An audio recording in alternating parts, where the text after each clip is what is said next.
Hello guys, स्वागत है आपका मेरे चैनल पे। तो आज हम एनसीईआरटी की बुक पढ़ रहे हैं, पॉलिटिकल साइंस क्लास 10th। तो इसमें हम लोग संघवाद पढ़ रहे थे, चैप्टर 2 है। तो हम लोगों ने पहला जो पार्ट है वो कवर कर लिया था और आज दूसरा पार्ट पढ़ रहे हैं। तो दूसरे पार्ट में है भारत में जो है वो संघीय व्यवस्था किस प्रकार की है। हमने पहले देखा है कि बेल्जियम और श्रीलंका, पहले चैप्टर में ही बेल्जियम श्रीलंका के बारे में अच्छे से बताया गया कि वहाँ की शासन व्यवस्था कैसी थी। तो आप मेरा पहला जो भी वीडियो होगा उसे देख लीजिएगा। जैसे छोटे देशों को भी अपने यहाँ की विविधताओं को संभालने में बड़ी मुश्किलें हुई। सोचिए कि भारत जैसे विशाल मुल्क यानी देश में यह काम कितना मुश्किल होगा, जहाँ पे बहुत सारी भाषा है ना। भारत में बहुत सारी भाषाएं हैं, धर्म कितने सारे हैं, क्षेत्र में कितने सारे लोग हैं। तो अगर इन छोटे छोटे देशों में भी उनकी विविधताओं को संभालने में परेशानी हुई, तो भारत जैसे विशाल जो है ना, भारत को विभिन्नताओं का मतलब इतने विभिन्नताएं हैं, यहाँ पे इतनी सारी भाषाएं हैं, धर्म है, इतनी सारी जाति है। तो अगर उसको देखेंगे तो यहाँ पे तो और भी ज़्यादा मुश्किल है। वही कह रहा है कि इसमें हमारे देश में सत्ता की साझेदारी की व्यवस्था क्या है, वो हम आगे देखेंगे। एक बहुत ही दुखद और रक्त रंजित विभाजन के बाद जो है, मतलब बहुत रक्त बहा और बहुत बहुत मुश्किलों के साथ भारत आज़ाद हुआ। आज़ादी के बाद आज़ादी के कुछ समय बाद ही अनेक स्वतंत्र रजवाड़े भारत में विलीन हो गए। बहुत सारे जो स्वतंत्र थे उस वक्त रजवाड़े थे, वो क्या हुए, भारत में विलीन हुए। ठीक है, भारत में मिल गए। भारतीय संविधान ने भारत को राज्यों का संघ घोषित कर दिया है। भी भारत को मतलब भारत को राज्यों का संघ भी कहते हैं। इसमें संघ शब्द जो है नहीं आया, पर भारतीय संघ का जो गठन है वो संघीय शासन व्यवस्था के सिद्धांत पर ही हुआ है। तो क्या बोल रहा है कि संघीय शासन व्यवस्था में क्या होता है कि केंद्र जो है वो स्ट्रॉन्ग नहीं होता, मतलब केंद्र, राज्य और प्रांतीय सरकारें होती हैं, मतलब शक्तियों का बंटवारा होता है, कोई एक स्ट्रॉन्ग नहीं होता है उतना। लेकिन हाँ, कुछ विशेष कारणों की और परिस्थितियों की वजह से किसी राज्य को विशेष महत्व दिया जाता है, तो वो अलग सी बात है। ठीक है, उसके बाद है जिन 7 विशेषताओं का जिक्र किया गया था नहीं, पिछले वाले जो पार्ट में मैंने बताया था, उन्हें फिर से देख लें। हम देख सकते हैं कि ये सभी बातें भारतीय संविधान के विभिन्न प्रावधानों पर लागू होती हैं। ठीक है, संविधान ने मौलिक रूप से 2 स्तरीय शासन व्यवस्था का प्रावधान किया था। पहला जो था संघ सरकार, इसमें क्या था, जिसे केंद्र सरकार भी कहते हैं। ठीक है, और राज्य जो सरकारें होती तो राज्य से ही होती है। केंद्र जो सरकार है वो पूरे भारतीय संघ का प्रतिनिधित्व करता है, यानी जो केंद्र की सरकार होती है, 2 सरकारें, केंद्र सरकार, राज्य सरकार। केंद्र सरकार जो होती है वो पूरे देश का प्रतिनिधित्व करती है, करना था। बाद में पंचायतों और नगर पालिकाओं के रूप में संघीय शासन का एक तीसरा स्तर भी जुड़ गया।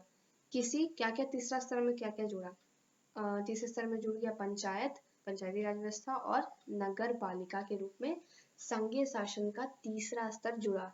किसी भी संघीय शासन व्यवस्था की तरह अपने यहाँ भी 3 स्तर की शासन व्यवस्थाओं के अपने अलग अलग अधिकार क्षेत्र हैं।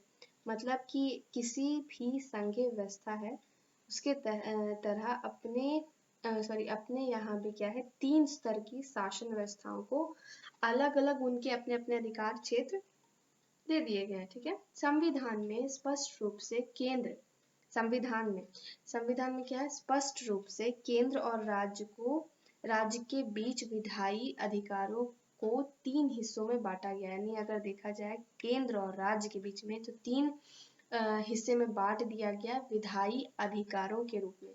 तो ये 3 सूचियां इस प्रकार है ना। 3 सूची में कौन है, संघ सूची है, राज्य सूची, समवर्ती सूची है। तो पहला जो संघ सूची है उसमें क्या, प्रतिरक्षा, विदेशी मामले होंगे, बैंकिंग से रिलेटेड होगा, संचार होगा, मुद्रा होगा, जैसे राष्ट्रीय महत्व के विषय होंगे संघ सूची में क्या क्या होगा। फिर पूरे देश के लिए इन मामलों में एक तरह की नीतियों की जरूरत है। इसी कारण इन विषयों को संघ सूची में डाला गया है। ठीक है, पूरे देश में इन मामलों में एक ही तरह की नीतियों की जरूरत है। यानी ये जितनी भी ये है राष्ट्रीय महत्व की चीजें हैं, विषय हैं, वो क्या है, ये एक ही तरह की नीति की इसमें जरूरत है। इसी कारण से इसे संघ सूची में डाला गया है। यानी जो भी निर्णय लिया जाएगा वो पूरे देश को मतलब देश के को देख के लिया जाएगा, इसीलिए इसको संघ सूची में रखा गया है। संघ सूची में वर्णित विषयों के बारे में कानून बनाने का अधिकार किसको है? सिर्फ और सिर्फ केंद्र सरकार को है। ये ऑब्जेक्टिव पूछा जा सकता है कि संघ सूची में जो विषय बनाने का या कानून बनाने का अधिकार जो है, विषय के बारे में कानून बनाने का अधिकार किसे है? तो सिर्फ खुद केंद्र सरकार को है।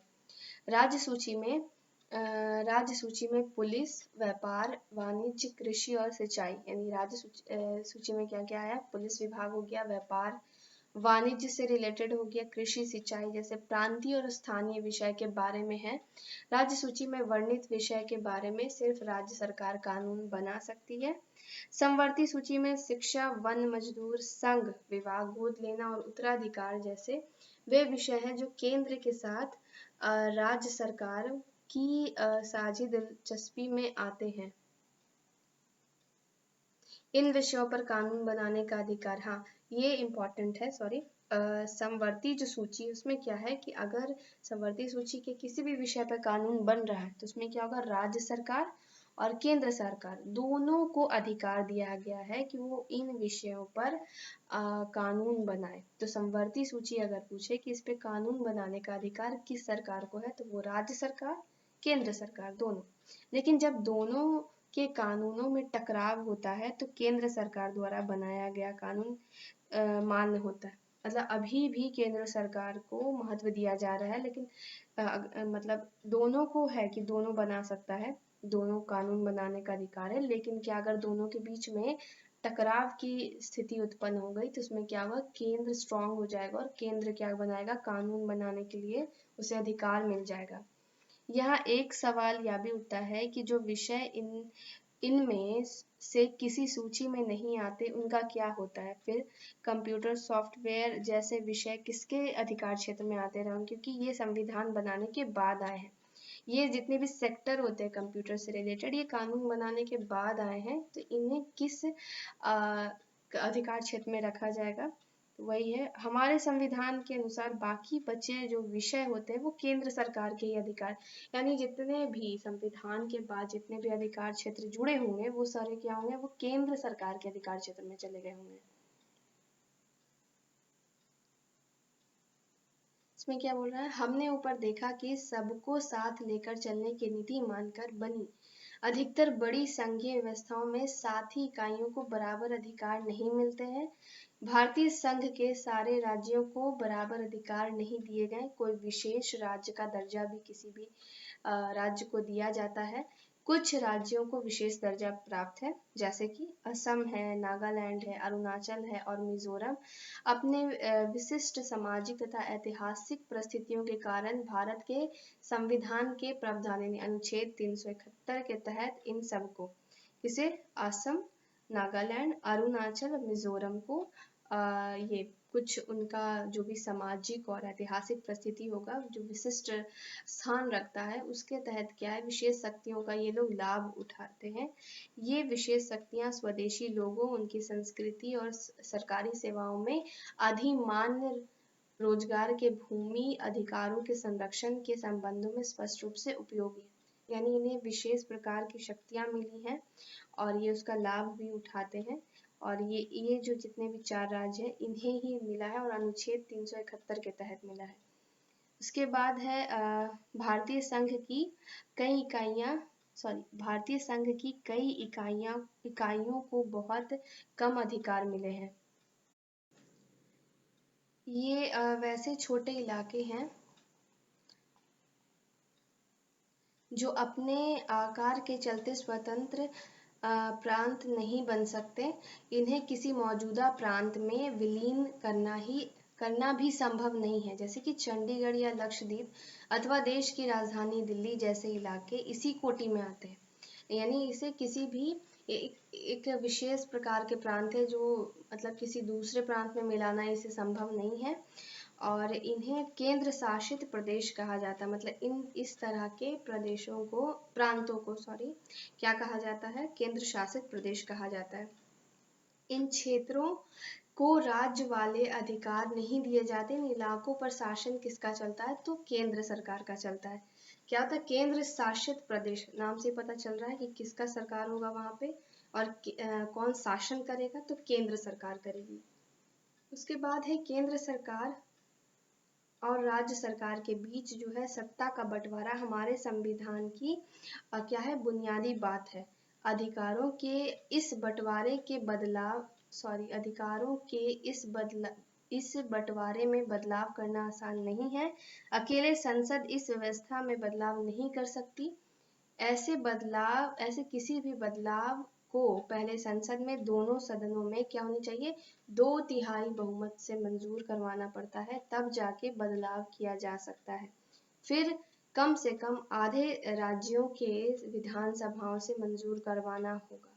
इसके बाद है संवैधानिक प्रावधानों और कानूनों के क्रियान्वयन की देखरेख में न्यायपालिका महत्वपूर्ण क्या भूमिका निभाती है। अगर संवैधानिक प्रावधान हो रहे या कानून के लिए न्यायपालिका का सबसे महत्वपूर्ण इसमें रोल रहेगा। शक्तियों के बंटवारे के संबंध में कोई अगर विवाद हुआ तो उसका जो फैसला है वो कौन लेगा? उच्च न्यायालय यानी हाई कोर्ट, सुप्रीम कोर्ट यानी सर्वोच्च न्यायालय में ही होगा। सरकार चलाने और अपनी जिम्मेदारियों का निर्वाह करने के लिए जरूरी राजस्व की जो उगाही है, इसके संबंध में केंद्र और राज्यों के पे कर लगाने और संसाधन जमा करने का अधिकार भी केंद्र और राज्य दोनों को है। तो आज के लिए इतना ही, और अगर आपको वीडियो मेरा अच्छा लगे तो इसे लाइक कीजिए, शेयर कीजिए और सब्सक्राइब कीजिएगा मेरा चैनल। Thank you.